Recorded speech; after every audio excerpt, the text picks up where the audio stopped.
I'm Sharon with Floral Flowers in Austin, Texas, and today I'm going to make a bridal bouquet and a boutonniere with some flowers that I got from Poppy. So I'm going to start out with the boutonniere. I actually normally make the boutonniere after the bridal bouquet with pieces from the bridal bouquet, but because I got just enough flowers for these two pieces, I'm going to go ahead and pick the blooms that I like from the spray roses and make the boutonniere first. And yes, I do still wire a lot of my handwork, not always, but I just find that it gives me a little bit more flexibility to position the bloom in exactly the direction that I want it to go, which is really important for a boutonniere. In fact, that stem just broke off a little bit, so this way, because I have the wire, it'll be fine. And with that one, I'm just using the little bud. So today I have a lot of pink and white flowers. I've got the white standard tea rose. I think this one might be a polar star. And I know for sure the pink standard tea rose that I'm using is a shimmer, a 50 centimeter shimmer. And I've got some nice spray roses, and this is actually one of the ones that I broke off. So I'm gonna go ahead and get rid of that.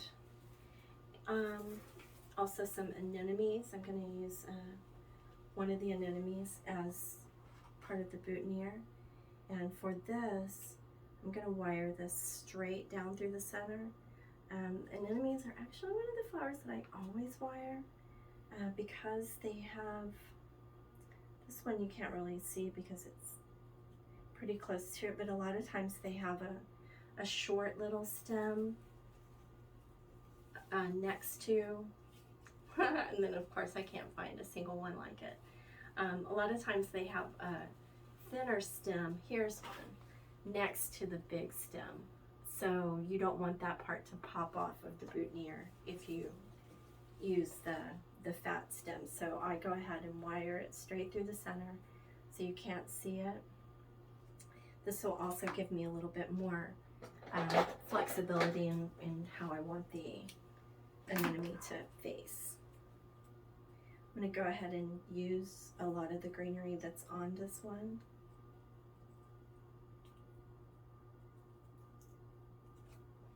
Along with the spray rose.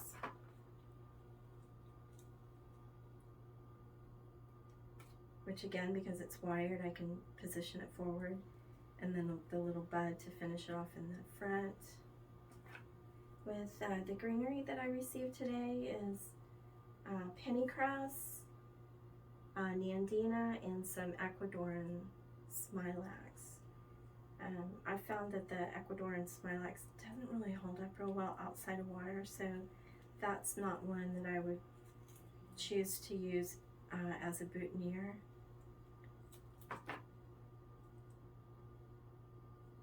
But because the bridal bouquet will have a water source for longer, it would be something that would be appropriate. Get a piece of this pennycress. And I don't want to use a whole lot of this on a boutonniere. Just enough to make it interesting.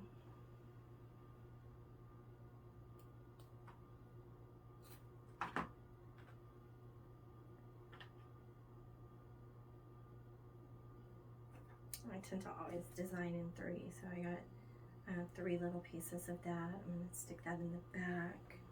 And then just put a little bit of nandina, which does hold up really well outside of water. That's going to be my other greenery that I use with the boutonniere. So that's coming out pretty. Let's see. Get a piece of this nandina. I normally make all the boutonnieres with pieces that have fallen off of the other ones because I want to use as much as possible in the bouquets because those are more of the showstoppers. A boutonniere, honestly, guys don't care what they're wearing. So I'm just going to use a little bit of this. Put one right here.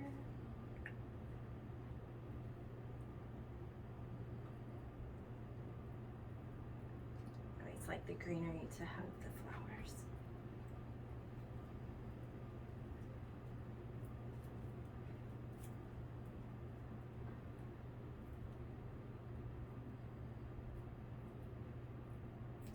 And I'm making this so that when the groom is wearing it, the groom is normally facing the guests like this, so he'll have a flower facing him. I do the same thing with the bridal bouquets. I think they have two sides, obviously the front, but also the side that faces all of the friends and family. So when I get to the bridal bouquet, you'll see me looking over to my right a lot because I have a mirror that I check to make sure the side that's facing the friends and family looks just as pretty as the front. So, and I'm gonna go ahead and finish this boutonniere off with some number 1 double-sided white satin ribbon.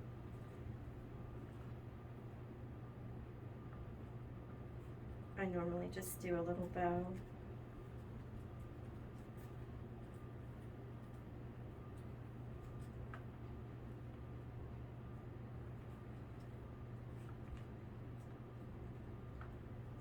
And if this was for a real event, I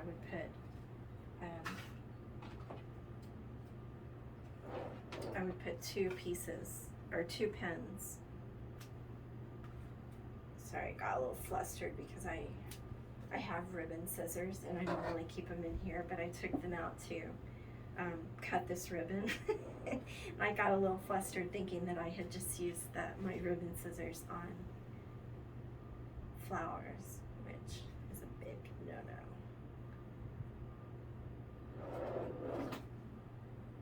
So there's my boutonniere. Again, that's the side that's going to be facing the friends and family. Now for the bridal bouquet, I took a look at some of these flowers when I was giving them a little bit of prep. I haven't really prepped them a lot. The inspiration photo that I saw was kind of like a flat oval shaped arrangement, so I cut up some of this pennycress in advance because the pieces were very large and I felt like they would be a little bit too large for this bouquet. So looks like that piece is a little bit broken. So if I use this,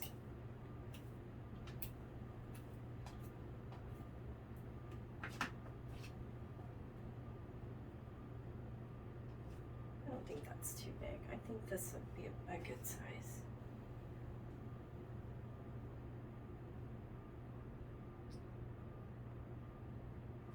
So this is the side that's going to be facing the friends and family in most cases, unless it's a same-sex couple with 2 women, in which case you need to find out which of the brides will be standing on which side. Most of the time the bride is going to have this side facing the friends and family, which is why my mirror is on this side. A lot of these spray roses have really long elbows. So So I'm going to go ahead and use that as part of my mechanics.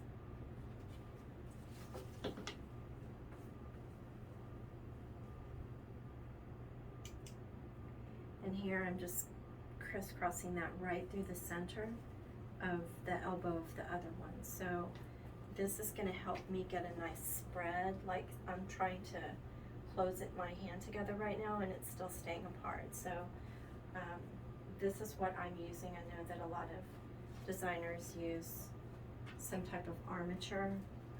I'm going to go ahead and just use the flower stems as my mechanics on this one. Let's see.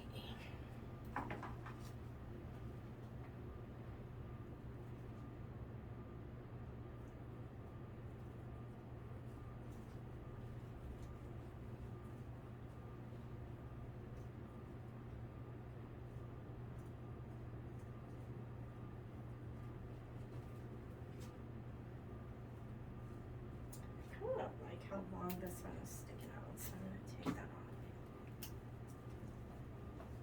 I feel like I'm going to be fighting to try to make that work, and it would just be easier to take it off altogether. So here.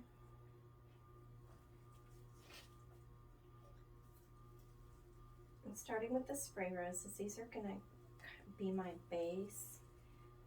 This is more of like a filler flower, so if you were working with premium flowers like peonies or garden roses, those are going to be inserted later, so they would be on top of all of these.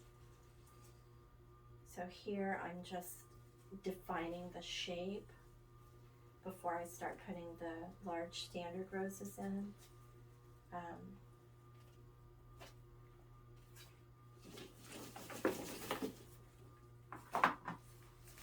There's another one with the really big elbow, but that would look really pretty right over here.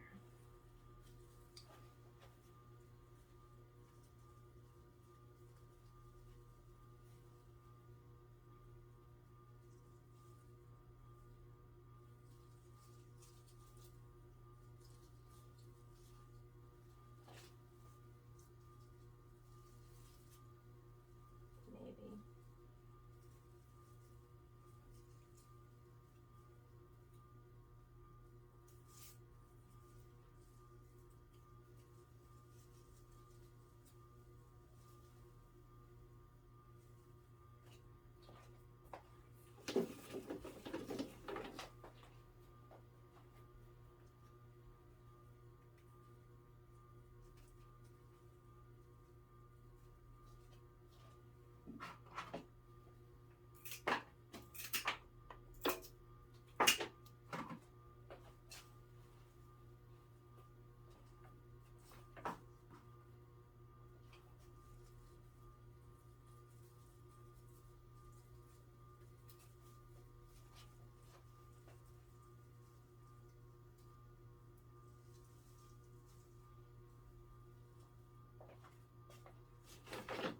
I'm going to start putting a few of these bigger flowers in.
I don't have very large hands, but when I'm designing and I start feeling like the bouquet is really getting hard for me to put one hand around, that's probably a sign that I'm putting too many flowers in it. There was a trend a few years ago with very, very large bouquets. It's a lot of flowers and a lot of greenery, and they're heavy, they're big, and I like kind of what's going on right now. And this one is a good size. I would say that this is getting kind of large though. I can still hold on to it with one hand comfortably, and that's kind of my barometer as to if it's getting too big. The one thing I don't want to do is make a bouquet for a bride that she has to have two hands holding it. Then it's not comfortable, and she kind of has a maybe not a conscious negative experience from the day, but just would have been better if that wasn't an issue for her.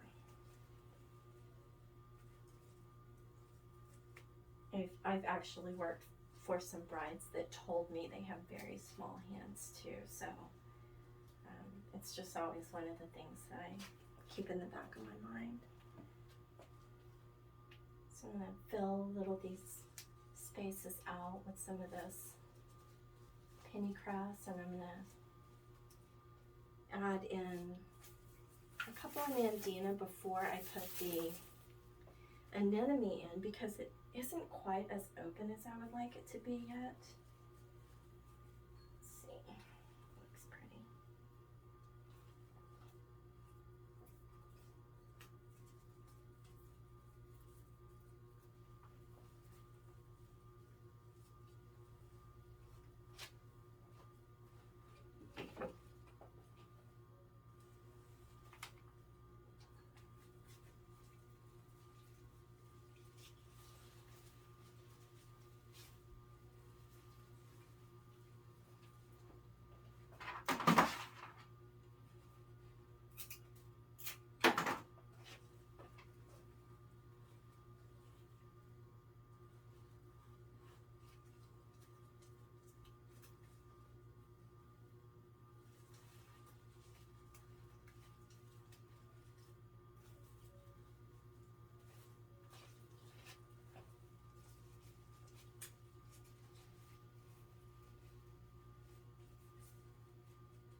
just realized I got really quiet, concentrating.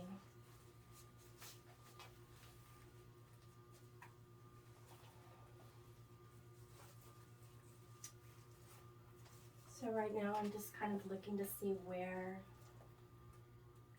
I might need a little bit. I think that one that I just inserted is making it too tall in that area. So let me see if I can make that a little shorter. There was definitely a need for some flowers in that area, just not up so tall. So I like to have a little bit of varying height, but not with a secondary flower, which is what the spray roses are. The star of this bouquet are the standard roses because they're the nicest flowers in it. So here, this is getting to the point where I'm having a hard time holding it. So I think that means it's time to just stop putting flowers in it. I still have a few left, but if it's hard for me to hold, it could be hard for my bride to hold, and I don't want that. So I finished my bouquets, and of course, as I say that, I see a few more that I want to go ahead and just use. I try not to be one of those designers that has a little dish of broken off stems. I like to go ahead and try to use them if possible, because most of the time they don't get used. When I had my shop, we had a little vase that we put that in so that we could use them to tuck into other arrangements, and most of the time that whole little vase just got thrown out at the end of the week when everything got rotten. Sometimes we used it, but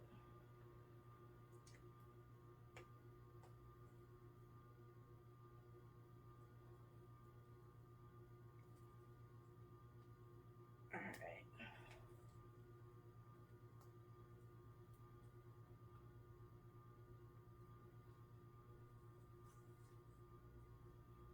Well, if I just spent all that time making this bouquet and I can't get the tape off, that's going to be a problem. So for right now, I'm going to just put a little bit of this corsage tape on it to hold it in place so I can figure out how to get this tape working so I don't have to start over.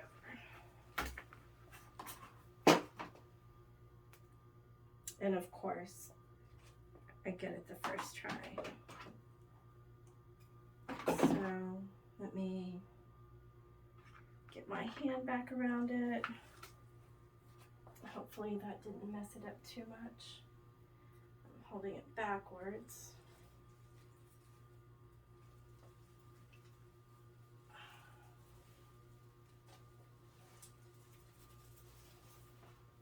Just a little messed up. I can fix it.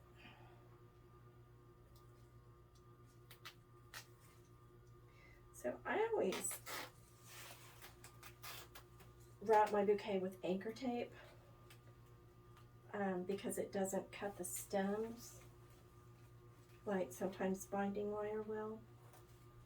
If you have delicate stems like tulips, for example, binding wire can just split them right in half. Let's get this corsage tape off.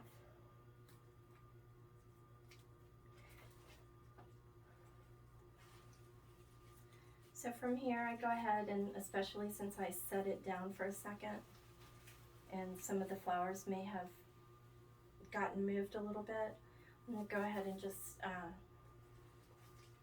make sure everything's where it's supposed to be before I wrap it up. I do a pretty stylized stem wrap that I've been doing for years, and it takes about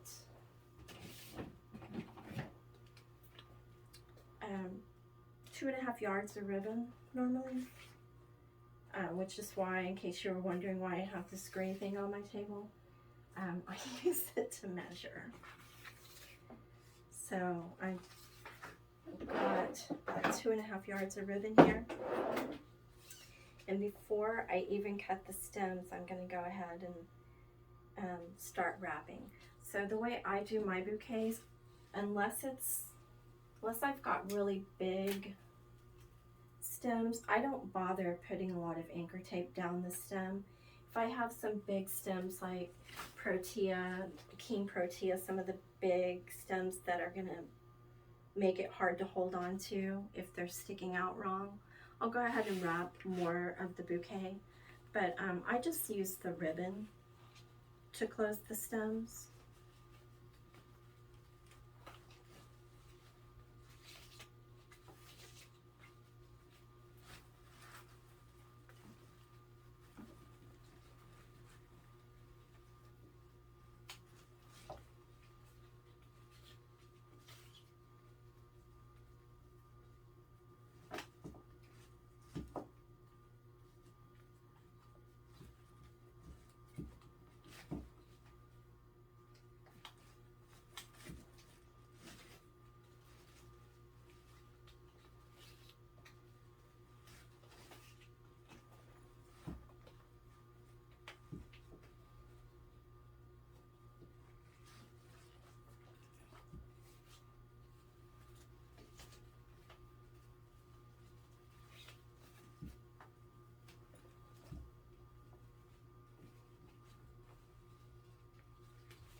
Actually did this a little bit uneven, so I don't have enough to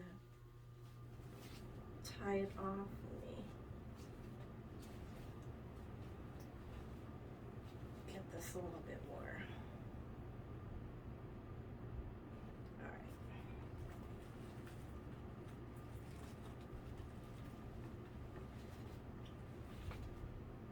So right here, all I'm doing is crossing the ribbon over each other and pulling it really tight.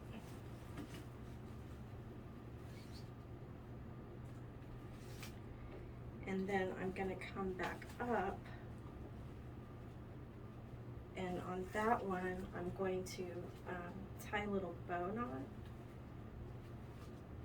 to make like a series of diamonds up the front, and then I put a little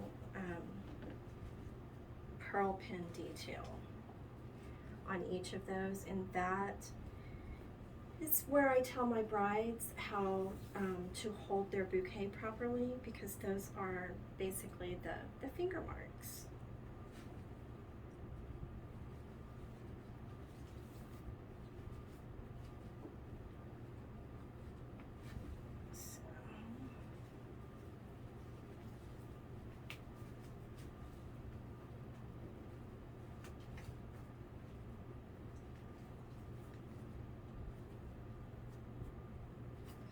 Okay, so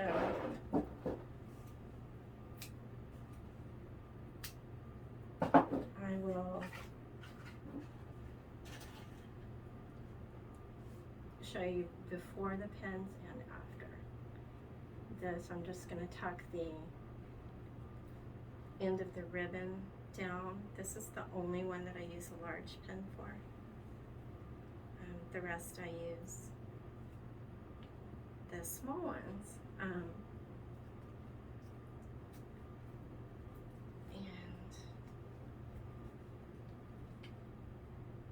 Okay, that's how it looks before I put the pin detail. And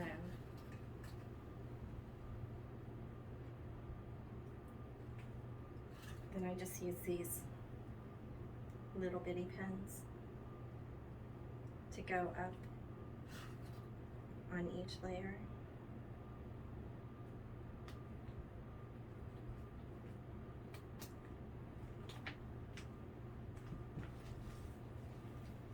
And then that's how that looks, and that's where their fingers go. And then I cut this off. I generally cut it a little bit long at first because I give it a fresh cut the morning of the wedding too, and I want to have a little bit of space for it. I normally have a vase out. I didn't fill one out this time, but that's my bridal bouquet.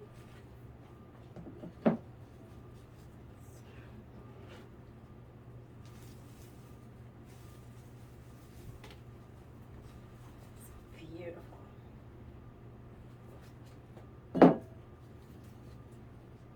And actually, once the ribbon is on there, it's quite comfortable to carry. Much easier than it was when I was holding on to it. So there.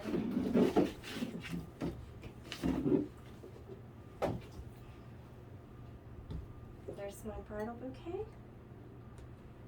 and my boutonniere. So thank you very much. This is Sharon Yancey with Floral.